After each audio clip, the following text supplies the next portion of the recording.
એઆઈનો ઉપયોગ કરી પોલીસ બંદોબસ્તમાં હોવાનો રોપ જમાવતા યુવકની પોલીસે ધરપકડ કરી। નમસ્કાર મિત્રો, હું વિપુલ પટેલ, શિક્ષાપત્રી સંદેશ ન્યૂઝ સત્યની સાથે। એક નજર આજના મુખ્ય સમાચાર પર। એઆઈનો ઉપયોગ કરીને અમદાવાદના એક ટપોરીએ એક્ટિવા પર બેસીને આજુબાજુમાં પોલીસ બંદોબસ્ત હોય અને રોપ જમાવતો હોય તેવો વિડીયો બનાવ્યો હતો। જે વિડીયો વાયરલ થતાં જ અમદાવાદ ક્રાઇમ બ્રાન્ચે વિડીયોના આધારે ટપોરીની ધરપકડ કરી હતી। આ યુવકે એક્ટિવા પર બેસીને ફોટો પડાવી તે ફોટોમાં એઆઈના ઉપયોગથી તેની આસપાસ પોલીસ અધિકારી અને કર્મચારી બંદોબસ્તમાં હોય તેવો વિડીયો બનાવી સોશિયલ મીડિયા પર અપલોડ કર્યો હતો। ત્યારે વાયરલ વિડીયોમાં યુવકના એક્ટિવાના નંબરના આધારે પોલીસે બાપુનગરના રહેવાસી મોહસિન કુરેશીની ધરપકડ કરી કાયદાનું ભાન કરાવ્યું હતું।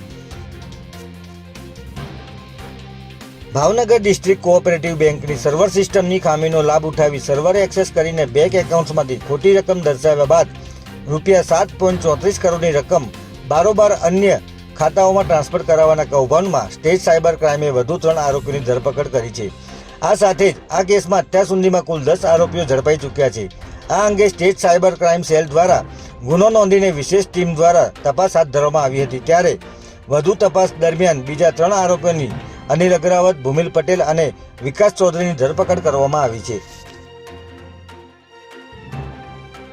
જૂનાગઢ જિલ્લાના મજેવડી ગામ નજીક એક ગમખ્વાર અકસ્માતની ઘટના સામે આવી છે, જેમાં બનાસકાંઠા જિલ્લાનો એક પરિવાર પોતાના સ્વજનના અસ્થિ વિસર્જન માટે અર્ટિગા કારમાં સવાર થઈને પવિત્ર યાત્રાધામ સોમનાથ તરફ જઈ રહ્યો હતો। આ દરમિયાન જૂનાગઢના મજેવડી ગામ પાસે હાઈવે પર બંધ હાલતમાં ઉભેલી એક ટ્રક પાછળ તેમની કાર ધડાકાભેર અથડાઈ હતી।